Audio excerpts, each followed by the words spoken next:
In this section, we are going to be covering a concept called infinite series in section 5.2. So we know that a sequence is an ordered set of terms, If you add up all of the terms in a sequence, you have a series. And so an infinite series is simply adding up all of the terms of an infinite sequence. And so a little bit about the notation. Right here, we have the basic notation for an infinite series. So on the left-hand side of the equal sign, we have our summation symbols that we should be familiar with. And so that Greek letter epsilon, when you see it from n equals 1 to infinity, means that we are summing something up, just like we did with the Riemann sum. And so we are summing up, that is our notation right there, for a sequence. A sub n is a sequence. When we put the summation symbol in front of it from n equals 1 to infinity, we have a series.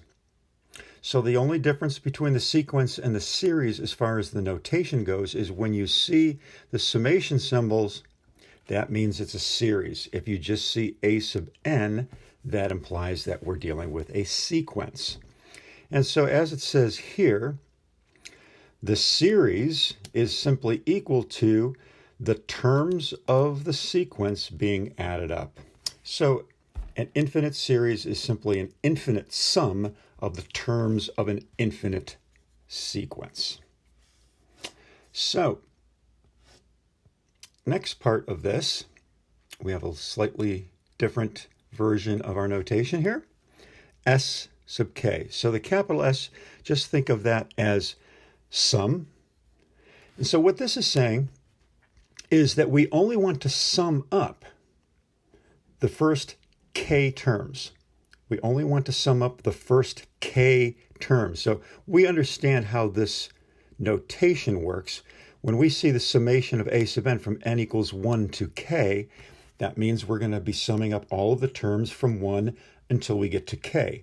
K could be 2, k could be 3, k could be 4, k could be 5, etc., etc. K could be 100. And we'd want to sum up the first 100 terms, okay? And so this tells us, yes, we're summing up a sub 1, a sub 2, a sub 3, plus ... all the way up through a sub k. This is called the kth partial sum of the infinite series, okay? So we could be talking about the third partial sum. The third partial sum, s sub 3, would imply that we're summing up the first 3 terms. So summation from n equals 1 to 3 of a sub n. The fourth partial sum, we're summing up from n equals 1 to 4, the first 4 terms of the sequence. So that is called a partial sum. And so the partial sums form a sequence. Okay, so this is where it starts to get fun. If we take some partial sums, like the first partial sum, the second partial sum, the third partial sum, etc., and we create a sequence out of those numbers, we have a sequence of partial sums. So I'm going to come back to this definition, but let's just do a couple problems here. So first of all, this just says, given a sequence 2n minus 1, and you should recognize that as an arithmetic sequence, we want to find the fourth partial sum. S sub 4 means the fourth partial sum. So what we need to do is we need to find the first 4 terms of the sequence. So the first term of the sequence, a sub 1, remember we simply substitute n equals 1 in for n, so 2 times 1 minus 1 is 1. Then a sub 2 is 2 times 2 minus 1 is 3. The third term of the sequence, 2 times 3 minus 1 is 5. And then the fourth term of the sequence. All right. So the fourth partial sum is when we sum up the terms of the sequence from n equals 1 to n equals 4. So here's the first term of the sequence, the second term of the sequence, the third term of the sequence, the fourth term of the sequence. We add all those up, we get 16. Well, likewise, if I wanted to just expand on this a little bit, what if I just wanted to find the third partial sum? That would be the summation from n equals 1 to infinity of a sub n is simply equal to 1 plus 3 plus 5, which is 9. Okay, so that's how we find partial sums. Third partial sum in this case, the fourth partial sum in this case. So now going back to this sequence of partial sums idea that we talked about, the sequence of partial sums. We've now found partial sums. Let's find a sequence of partial sums. And so, actually, I'm going to go back to this example right here. So I'm going to expand on this one. I'm going to do a little bit more than I originally planned with this first problem. Let's find S sub 1.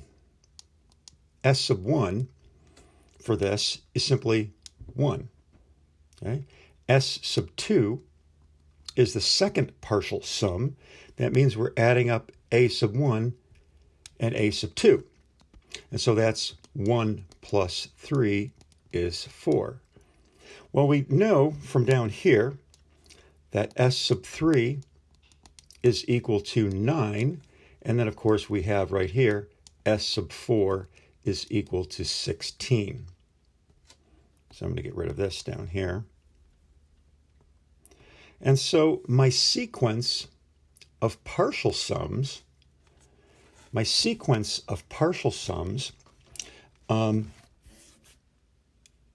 is going to be, a sequence is simply going to be the sequence made up from these numbers. So my sequence of partial sums, which write as this is the sequence notation for the fourth partial sum, is going to be equal to 1, comma, 4, comma, 9, comma, 16. So beware, I'm creating a sequence here, not a series. This is a sequence. This is just an ordered list of numbers. And each number in this ordered list of numbers is one of the partial sums. 1 was the first partial sum. 4 is the second partial sum. 9 was the third partial sum. 16 is the fourth partial sum. So this is a sequence of partial sums. Now, the reason that we want to be able to create a sequence of partial sums is for the next part of this definition up here. We want to be able to determine if the sequence of partial sums converges, all right, or diverges. And it says if we can describe the convergence of a series, we call S the sum of the series, and so we say the series has a sum. Okay, so going back here, so if the sequence of partial sums converges to a real number S, okay, so if the sequence of partial sums, which is what I wrote down here, if this sequence of partial sums is converging to something, then we say that the series converges. If this sequence of partial sums is diverging, then the series diverges. So in other words, one way to tell if a series converges or diverges is to look at its sequence of partial sums. And so that's what we want to do now. So we've looked at how to determine if a sequence converges or diverges. That's pretty much what the important aspect of the last section was. We were dealing with sequences, and we wanted to know if the sequence converged to something or if it diverged. Well, now we want to know the same thing about a series. And so one way of doing that, we're going to learn lots of ways of doing that. This whole chapter is about determining whether series converge or diverge. What we're going to be learning right now in this video is determining if a series diverges or converges by looking at its sequence of partial sums. So with that in mind, let's do some examples. So for each of the following series, use the sequence of partial sums to determine if the series converges or diverges. So take note, this is a series, okay, because we have the summation symbols. We are summing up the terms of the sequence. The sequence is n over n plus 1. We're summing up the terms of the sequence from n equals 1 to n equals infinity. So this is an infinite series. And so I'm going to take the first 4 partial sums. So to do that, we need to find the first 4 terms of the sequence, and that's what these are. We know how to find those. A sub 1, once again, we just substitute 1 in for n, so we get 1 over 1 plus 1 is 1/2. 2 over 2 plus 1 is 2/3. 3 over 3 plus 1 is 3/4. 4 over 4 plus 1 is 4/5. So those are the terms of my sequence. Now we find the partial sums. So the first partial sum is simply equal to a sub 1. The second partial sum is equal to a sub 1 plus a sub 2. The third partial sum is equal to a sub 1, a sub 2, a sub 3. And then the fourth partial sum is equal to a sub 1 plus a sub 2 plus a sub 3 plus a sub 4.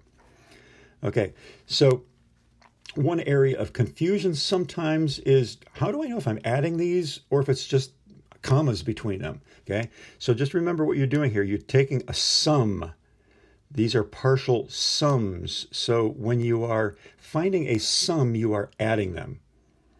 Now, you can use technology, you can use Desmos, you can use your calculator, whatever. But what you really need to do with each of these partial sums is add them up. Okay? So adding up all of these partial sums and getting a common denominator is going to be helpful. So this is just 1/2. So then you have to add up 1/2 plus 2/3, and you have to add up these 3 terms, getting common denominators, and then you'd have to add up these 4 terms. I got lazy. I didn't actually add up the fourth. I didn't add up the fourth partial sum because I could see where this was going actually after only the first 3 partial sums. So here is my sequence of partial sums. And I actually only used the first 3 terms. I did not use this term. Okay, so I didn't really need to do that. I usually like to go out 4 terms, 4 partial sums. So anyway, with common denominators, you really need to get common denominators. That way you can order your fractions. So we have 6/12, and that's easy enough to see that's the same as 1/2 with 12 as a denominator. And then 1/2 plus 2/3 is 10/12, and then 1/2 plus 2/3 plus 3/4 is 23/12. So that is my sequence of partial sums.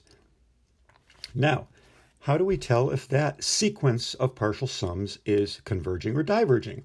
Well, going back to what we did in the last section, we had the monotone convergence theorem.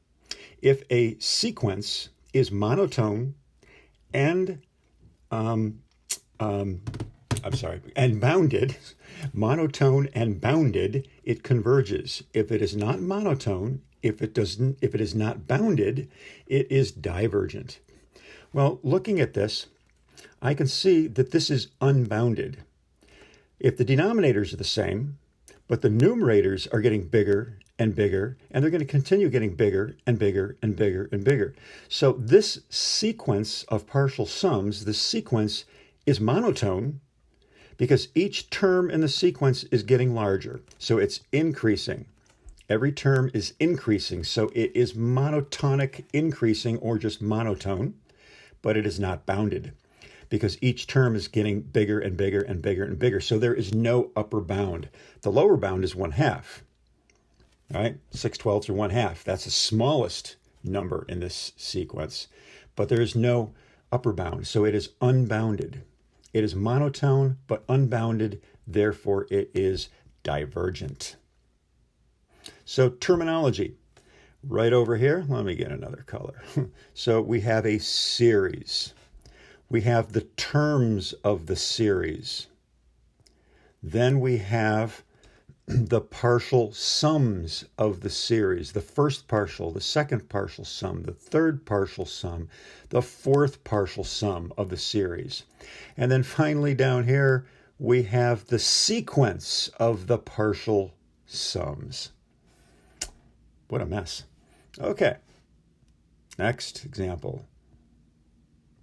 So we have a series, -1 to the n. And so I find the first 4 terms of that series. A sub 1 is a -1 to the first power, which is -1. A sub 2 is -1 to the second power, which is +1. And then -1, +1. So we see that these are alternating, and they will continue to alternate. Then the partial sums. This is pretty easy. The first, second, third, and fourth partial sums. We can see that, again, S sub 1 is equal to A sub 1. S sub 2 is equal to A sub 1 plus A sub 2, which is -1 plus 1 is 0.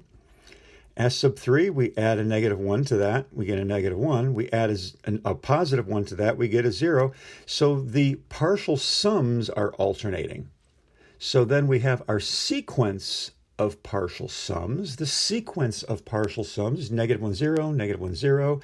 And we could show this is going to keep going back and forth. It's alternating between -1 and 0. So what does this mean in relationship to the monotone convergence theorem? Well, we have an upper and a lower bound. The lower bound is -1. The lower bound is -1. The upper bound is 0. The terms of the sequence will never be lower than -1, will never be greater than 0. So it is bounded, but it is clearly not monotone.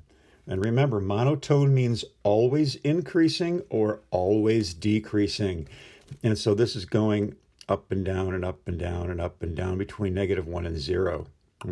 So that's -1, and right there, that's 0.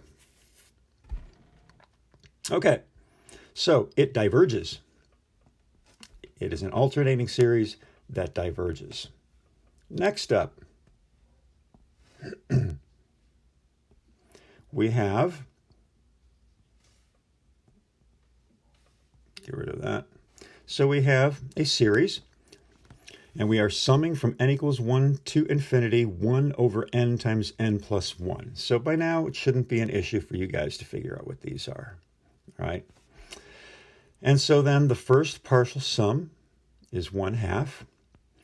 The second partial sum, we add up a sub 1 plus a sub 2. 1/2 plus 1/6 is 2/3. So I guess I got, 3/6 plus, 1/6 is 4/6. 4/6 reduces to 2/3. So just do some fraction work. And so the third partial sum is 3/4. The fourth partial sum is 4/5. So my sequence of partial sums, we simply create a sequence out of the partial sums. 1/2, 2/3, 3/4, 4/5. So the question is, what is this doing? Well, it appears that these numbers are getting larger and larger. We don't have the same denominator, and it seems like it's going to be kind of a pain to get a common denominator of 2, 3, 4, 5, and then 6, and then 7. So we don't have the common denominator, but the denominators are getting bigger. The numerators are getting bigger. If we were to change each of these to decimals, we can see that the decimal values are getting larger and larger. 1/2 is 0.5, 2/3 is 0.67, 3/4 is 0.75, 4/5 is 0.8. So the decimal numbers are getting bigger and bigger and bigger. And what we're going to show is that they're actually getting larger and larger and larger, but they're getting closer and closer to 1. And they're never going to get larger than 1. All right. And so one way that we can actually show that is by finding the limit of the general form of this sequence. So we have to find the general form of the sequence. And so that's what this is. Okay, so the sequence of partial sums, this would be the kth partial sum. And so just like we did when we were working with sequences, we want to find a general formula for the kth term, or the nth term. We called it the nth term before, but now we're going to call it the kth term.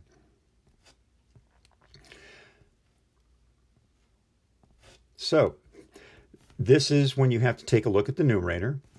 And so we always start with 1 and 2, where k is equal to 1, or for n is equal to 1, n is equal to 2, n is equal to 3, n is equal to 4. Well, then we have basically the n over the n plus 1. Now you can call it k over k plus 1 or n over n plus 1. Not going to make that big of a deal out of it because we're going to get to the same conclusion with that. So that's my general formula for the kth partial sum. And so now we want to take the limit of that, just like we did in the previous section. And so when you take the limit of that, there's a couple of ways that you can look at this. I think the easiest way would be to use L'Hopital's rule. If you use L'Hopital's rule, then you're taking the limit as n approaches infinity. The derivative of k is 1. The derivative of k plus 1 is 1. So we have the limit of 1, which is 1. And so remember, if the limit exists, then it converges to that limit. And so the limit, if the limit exists, if the limit is some value L, which it is, L is equal to 1, the limit is equal to 1, and so therefore it is converging to 1. So that's just what we kind of looked when we did this more of an intuitive way. We could see that these numbers are getting larger and larger and larger, but they're approximating 1. And so if you did more partial sums, we only went up through the first 4 partial sums. If we did the 5th partial, the 6th, the 7th, 8th, and created a longer sequence, you could have seen that these numbers are getting closer and closer and closer and closer. But that would have been a lot of work. Okay. Next one up. Let's see, I haven't used that color. Okay, our series is the summation from n equals 1 to infinity of 1 over 2 to the n power. And so 1 over 2 to the first power is 1/2. 1 over 2 to the second power is 1/4. 1 over 2 to the third power is 1/8. 1 over 2 to the fourth power is 1/16. Our partial sums, 1/2, 3/4, 7/8, 5/16. The sequence of partial sums is 1/2, 3/4, 7/8, 15/16. Okay, and so there's 2 ways to do this, and I kind of stopped here, didn't show the rest of the work. Not really sure why I did that. But I will show you, I'm going to add a little bit here, because I could pretty much tell that this was converging to 1, just like in the last problem. If you were to convert these to decimals, you have 1/2, 3/4, and then these numbers are they're approaching 1. I can kind of see that intuitively, so I guess I just stopped there and didn't show the rest of the work. But we really want to show that mathematically. So to show that mathematically, what I do want to do is I want to come up with a formula for the kth term. And so you have to play around with this, just like we learned to do in the last section. And so just look at the numerators, 1, 3, 7, 15. And after you play around a little while, you're going to see that we end up with 2 to the n minus 1. And in the denominator, it's just 2 to the n. And so you can see that this is going to work. When n is equal to 1, you get 2 to the first is 2 minus 1 is 1, which is our first numerator, and 2 to the first is 2, which is our first denominator. All right? And so when n is equal to 2, we get 4 minus 1 is 3, which is our second numerator, and 2 squared is 4, which is our second denominator. All right, so this is my general formula. And so what we want to do is we want to take the limit. We want to find the limit as n approaches infinity of 2 to the n, minus 1, divided by 2 to the n. Again, the easiest way to do this is L'Hopital's rule. When we use L'Hopital's rule, the derivative of 2 to the n is 2 to the n times the natural log of 2. The derivative of 1 is 0. And the denominator, same deal. Well, that's just equal to 1. So the limit of 1 is 1. All right? And so that is what we have as our conclusion. It is converging to the number 1. So this sequence of partial sums converges to the number 1. That means that the series converges to the number 1. All right, one more example for this video. This is a very important type of series that we're going to be working with a lot. It's called a harmonic series. So we're going to be using this extensively. It's a very simple little series. It's simply the summation from n equals 1 to infinity of 1 over n. So the sequence is just 1 over n. So 1 over 1 is 1, 1 over 2 is 1/2, 1 over 3 is 1/3, 1 over 4 is 1/4, etc., 1/5, 1/6, 1/7, 1/8, 1/9. Now, this series always diverges. Okay, it is a divergent series, but as it says here, it diverges very slowly. And so we're going to use this as a known diverging series, okay? A known diverging series when we get into known diverging, okay, known diverging series. When we get into future sections, we're going to be doing convergence tests. And so knowing that this particular series always diverges is something that we're going to use as a basis of comparison in some of our future tests. But what we want to do right now is just show that this harmonic series diverges. That's really all we really want to do right now. All right, so same process. Find our terms of the sequence, 1 over 1, 1 over 2, 1 over 3, 1 over 4, 1 over 5, 1 over 6, etc., etc. Find our partial sums, 1, 1 plus 1/2, 1 plus 1/2 plus 1/4, 1/3, 1 plus 1/2 plus 1/3 plus 1/4. And again, I'm not showing all the work now. Just like I do in a lot of my notes, as I go through more and more problems, I sometimes cut back on some of the arithmetic and stuff, because by now you should know where these numbers are coming from. And then the sequence of partial sums, and now we want to determine if that is converging or not. So I'm looking at this, and first of all, well, if I was to convert all of these into decimals, I have 1, and then I have 1.5, and then 11/6, I'm not sure what that is, but that's greater than 1.5, right? It's like 11/6 is 1 5/6, which is 1.8 something. Okay, so approximately 1.8. 25/12 is 2 1/12. 2 1/12. So these are definitely getting bigger and bigger and bigger.